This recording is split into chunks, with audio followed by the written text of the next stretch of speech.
नमस्कार दोस्तों, जय हिंद। आप सबका एक बार फिर से स्वागत है हमारी ज्योग्राफी की सीरीज में। हम लोग बात कर रहे हैं नदी बेसिन के ऊपर। कल जो है हमने बात करी थी गंगा की बाई साइड की नदियों के बारे में। मैंने आपको पहले दिन ही बताया था कि इसको हम 3 भागों में पढ़ेंगे। सबसे पहले गंगा नदी पहाड़ों में, उसके बाद हमने देखा गंगा नदी की बाएं साइड की सहायक नदी, और आज हमारा ये लास्ट है जिसमें हम देखेंगे गंगा की दाहिने साइड की सहायक नदियां। ठीक है, तो आइए शुरू करते हैं। उम्मीद है आप सब लोग वीडियो देख रहे होंगे और उसी अनुसार नोट्स बना रहे होंगे, मैपिंग कर रहे होंगे। तो आइए आगे चलते हैं। आज सबसे पहले गंगा नदी, ठीक है, ये आपको पता ही है गंगा नदी के बारे में। इसका ओरिजिन जो है गोमुख से है, यूके में। ठीक है, गोमुख से है उत्तराखंड में। उसके बाद जो इसकी सबसे पहली नदी है दाहिने साइड की, वो आपको पता है, वो है हमारी यमुना नदी, जो इसके ठीक बराबर से निकलती है। ठीक है, इसी के बराबर से उत्तराखंड में ही निकलती है, और इसका जो स्थान है उद्गम, वो बंदरपूंछ चोटी में यमुनोत्री ग्लेशियर है। बंदरपूंछ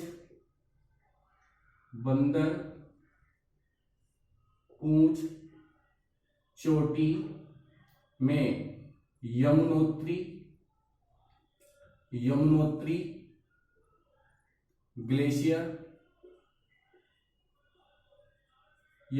ग्लेशियर से निकलती है। ठीक है, और ये कहां पे आके मिलती है तो आप सबको भली भांति पता है। ठीक है, संगम कहां पे है तो ये है हमारा प्रयागराज में। प्रयागराज, ठीक है। ऑप्शन में कभी कभी इलाहाबाद देता था पहले, अब जो इसका नाम प्रयागराज हो चुका है।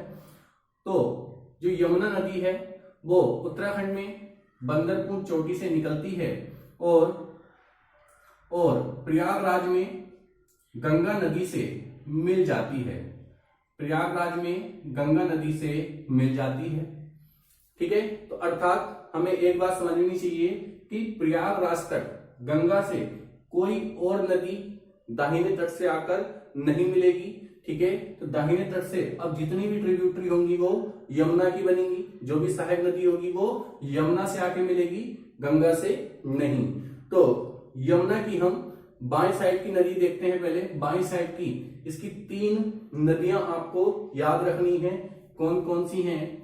एक है टोंस नदी, ठीक है, उसके बाद सेकंड है हिंडन नदी, और तीसरी है स्वसुर खदेरी। ठीक है, ये 3 नदियां हैं। इसके नाम जो है यहीं पे लिख दे रहा हूं मैं। ये है टोंस नदी, जो उत्तराखंड में ही यमुना नदी से आके मिलती है। उसके बाद सेकंड है हिंडन नदी। हिंडन नदी के बारे में आपको पता होगा, इसी नदी के किनारे गाजियाबाद स्थित है। ठीक है, तो याद रखना, डायरेक्ट क्वेश्चन बन सकता है, यूपी स्पेशल में पूछा जा सकता है कि गाजियाबाद किस नदी के किनारे स्थित है। तो हमारा आंसर है हिंडन नदी। और जो तीसरी हमारी नदी है ये है स्वसुर खदेरी। ठीक है, ये 3 नदियां हैं जो यमुना से दाहिनी साइड से, यमुना से बाईं साइड से आकर मिलती हैं। तो आपको याद रखना है। इसके बाद बात करते हैं यमुना की दाहिने साइड की सहायक नदियों के बारे में। तो सबसे पहले आपको याद रखना है जो इसकी पहली दाहिने साइड की मुख्य नदी है वो है बाण गंगा। और ये कहां से आती है? आपको पता है, यहां पे एक पर्वत स्थित है जिसको हम कहते हैं अरावली। ठीक है, राजस्थान में अरावली पर्वत से इसका ओरिजिन होता है, और ये राजस्थान और उत्तर प्रदेश में बहते हुए फिरोजाबाद के पास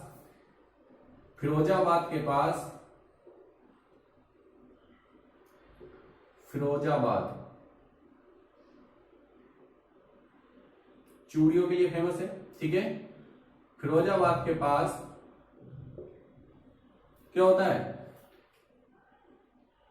यमुना नदी से मिल जाती है, फिरोजाबाद के पास यमुना नदी से मिल जाती है। तो आपको पहली दाहिने साइड की जो सहायक नदी है यमुना की वो याद रखनी है, बाणगंगा है। बाएं साइड की केवल 3 याद रखनी है, टोंस, हिंडन, ससुर, खदेरी। ठीक है, इसके बाद हम बात करते हैं जो अगली है वो है चंबल नदी। जो अगली है वो है चंबल नदी, चंबल। ठीक है, चंबल नदी कहां से आती है? तो आपको पर्वत श्रेणियां पढ़ाई हैं, उसमें आपको बताया है एमपी में विंध्या पर्वत श्रेणी है। ठीक है, विंध्या पर्वत श्रेणी है, यहां से चंबल नदी आती है। स्टार्टिंग में ये एमपी और राजस्थान की सीमा बनाती है, याद रखना, इंपोर्टेंट क्वेश्चन है। प्रारंभ में ये एमपी और राजस्थान की सीमा बनाती है, उसके बाद ये एमपी और यूपी की सीमा बनाती है। तो ये बातें आपको याद रखनी है। चंबल नदी एक ऐसी नदी है जो प्रारंभ में एमपी और राजस्थान की सीमा बनाती है और उसके बाद एमपी और यूपी की सीमा बनाती है। इतनी बातें जो है इसकी आपके को याद रखनी है। इसके बाद हम बात करेंगे चंबल नदी की। चंबल नदी की जो बाएं साइड से एक सहायक नदी आके इसमें मिलती है, बाएं साइड से कहां से आ रही है? अरावली पर्वत से ये भी आ रही है। ठीक है, तो अरावली पर्वत से बाईं साइड से इसकी जो सहायक नदी आती है उसका नाम है, उसको हम कहते हैं बनास, बनास नदी। ठीक है, ये बनास नदी अरावली पर्वत से, राजस्थान के अरावली पर्वत से निकलती है और चंबल में बाईं साइड से मिलने वाली एक सहायक नदी है। उसके बाद इसकी दाहिने साइड से जो सहायक नदी हैं उनकी अगर हम बात करें तो उसमें आप देखोगे एक है पार्वती,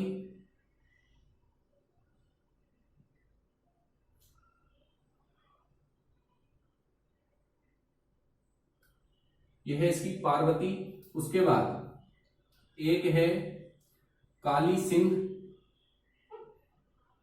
काली सिंध, और एक है क्षिप्रा नदी, क्षिप्रा नदी। क्षिप्रा नदी के बारे में आपने पता होगा, इसी नदी के किनारे उज्जैन स्थित है। ठीक है, इसी नदी के किनारे उज्जैन स्थित है। तो चंबल की हमने ट्रिब्यूटरी देखी, जो बाएं साइड की ट्रिब्यूटरी है वो है बनास जो अरावली से आती है, और जो दाहिने साइड की 3 ट्रिब्यूटरी हैं, एक है पार्वती, दूसरी है काली सिंध और तीसरी है क्षिप्रा। कंफ्यूज मत होना।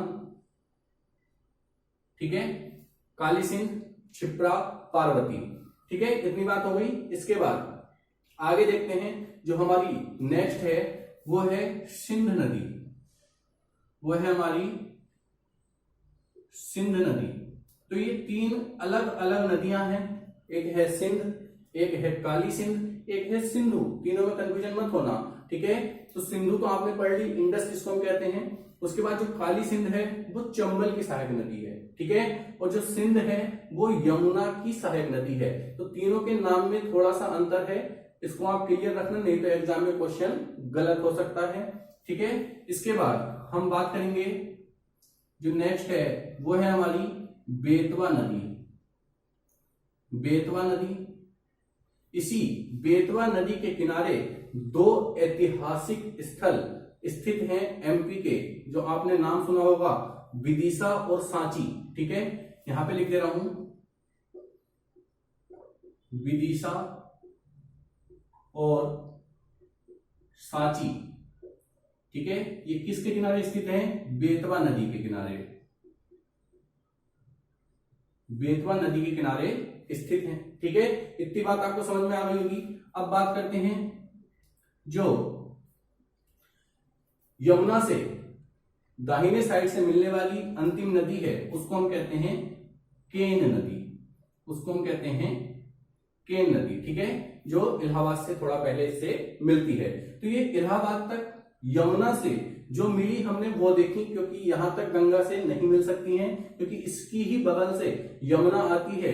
तो जितनी भी नदियां आती हैं वो सीधे आके यमुना में मिल जाती हैं। ठीक है, तो ये यमुना की सहायक नदियां हो गई। उसके बाद अब बात करते हैं प्रयागराज के बाद। प्रयागराज के बाद गंगा से मिलने वाली जो सहायक नदियां हैं वो कौन कौन सी हैं? प्रयागराज तक सबसे पहले कौन सी मिली? यमुना मिली, जो सबसे मुख्य सहायक नदी है। उसके बाद प्रयागराज के बाद सबसे पहली नदी मिलती है, उसको हम कहते हैं तामसा नदी। तामसा नदी, ठीक है। ये जो तामसा नदी है प्रयागराज के बाद गंगा से मिलने वाली पहली सहायक नदी है। आपको ये बात याद रखनी है, ठीक है। इसके बाद जो हमारी महत्वपूर्ण नदी है जहां से क्वेश्चन बनता है वो है कर्मनाशा नदी। कर्मनाशा नदी, ठीक है। क्यों महत्वपूर्ण है?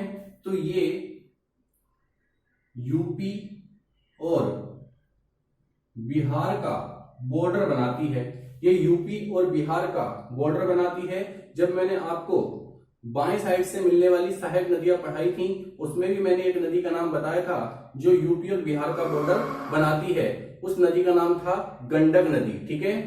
और जो दाहिने साइड से मिलने वाली है वो है कर्मनाशा नदी। तो डायरेक्ट क्वेश्चन बनाया जा सकता है कि कौन सी नदियां यूपी और बिहार का बॉर्डर बनाती हैं। उसमें ऑप्शन होंगे कर्मनाशा, गंडक, उसके बाद रामगंगा और कोसी, इस तरह से दे देगा और नीचे कूट दे देगा। तो आपको याद रखना है गंडक और कर्मनाशा दोनों ही नदियां क्या करती हैं? यूपी और बिहार का बॉर्डर बनाती हैं, ठीक है। उसके बाद हम बात करते हैं, अगली है जो हमारी वो है सोन नदी। सोन नदी बहुत ही महत्वपूर्ण नदी है, सोन, ठीक है। सोन नदी कहां से आती है? अमरकंटक से आती है। अमरकंटक, ठीक है, अमरकंटक से निकलती है। और भी यहां से निकलती है, नर्मदा निकलती है, महानदी निकलती है। यहाँ पे अरीय अपोहा तंत्र बनता है। अरीय अपोहा तंत्र क्या होता है कि ऐसा स्थान जिससे चारों साइड को नदियां निकले वो अरीय अपोहा तंत्र कहलाता है। तो ये अभी जो है मैं आपको पढ़ाऊंगा जब अपोहा तंत्र बताऊंगा तो ये अमरकंटक से निकलती है सोन नदी, ठीक है। और इसकी दो फेमस ट्रिब्यूटरी हैं, एक का नाम है रिहंद नदी, ठीक है। और इसी रिहंद नदी के किनारे क्या स्थित है? गोविंद बल्लभ पंत सागर। गोविंद बल्लभ पंत सागर डैम स्थित है, ठीक है। ये मैंने आपको पढ़ाया है बहुउद्देशीय परियोजनाओं में, जिसने नहीं देखी है वो एक बार फिर से देख ले उसको, ठीक है। इसके बाद रिहंद के बाद जो इसकी एक और सहायक नदी है वो है उत्तरी कोयल,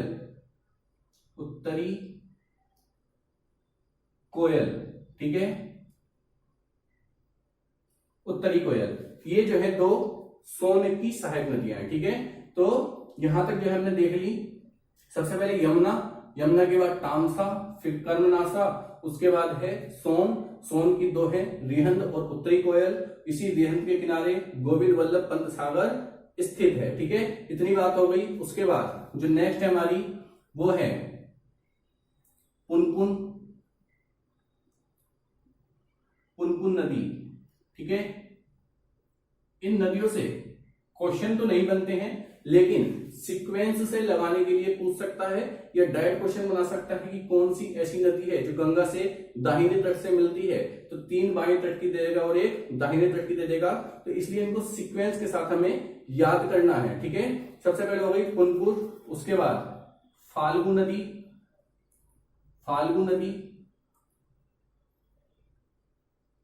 ठीक है। फाल्गु नदी का आपको एक क्वेश्चन याद होगा कि फाल्गु नदी के किनारे कौन सा शहर स्थित है? तो आपको याद रखना है इसके किनारे गया स्थित है, ठीक है। गया बिहार में एक जगह है गया, ठीक है। तो गया जो है फाल्गु नदी के किनारे स्थित है। इसके बाद हम बात करेंगे जो नेक्स्ट है वो है धांधार नदी। जगह बहुत कम है, ठीक है, तो आप देख लेना एक बार। धांधार नदी, उसके बाद है बधुआ, बधवा नदी, और जो लास्ट है वो है हमारी बधुना। ठीक है, बधवा बधुना। ठीक है, तो ये हमारी 5 हो गई, पुनपुन, फाल्गु, धांधार, बधवा और बधुना। तो इस तरीके से जो गंगा की सहायक नदी थी वो हमने देखी। उसके बाद आपको पता है फरक्का नामक स्थान पे इससे हुगली नदी अलग हो जाती है। ठीक है, हुगली अलग हो जाती है, और इसी हुगली की 2 सहायक नदियां हैं, 2 सहायक नदियां हैं, एक है अजय और एक है दामोदर। ठीक है, दामोदर नदी। तो दामोदर और अजय, दामोदर नदी के बारे में मैंने आपको बताया भी था कि हजारीबाग पठार को 2 बराबर भागों में बांटती है, मतलब छोटा नागपुर पठार को 2 बराबर भागों में बांटती है। ऊपर का पार्ट हजारीबाग, नीचे का पार्ट रांची का पठार कहलाता है। जो पठार वाला चैप्टर है उसमें मैंने आपको ये बताया है, तो आप एक बार उसको देख लेना। ठीक है, ये हमारी हुगली है। तो इस तरीके से जो हमारी गंगा की दाहिने साइड की नदियां थी, सहायक नदियां, वो हमने देख ली हैं। जो नदी थी उनकी जो भी सहायक नदियां हैं वो भी हमने देख ली हैं। तो ये हमारा गंगा वाला पार्ट जो है पूरा हो चुका है। इसके आगे की कहानी आपको पता ही है। हुगली के बाद जो है ये बांग्लादेश में पद्मा के नाम से जाती है, और ब्रह्मपुत्र नदी उधर से जमुना के नाम से आके मेघना बनाती है। ठीक है, तो ये हमारा गंगा वाला पार्ट पूरा हो गया है। इसके बाद हम बात करेंगे ब्रह्मपुत्र नदी बेसिन पे। तब तक जो है आप इसको नोट करिए और अच्छे से मैपिंग करिएगा। ठीक है, जो भी दिक्कत हो आप कमेंट के माध्यम से मुझे बता सकते हैं। तो आज के लिए इतना ही, धन्यवाद, नमस्कार।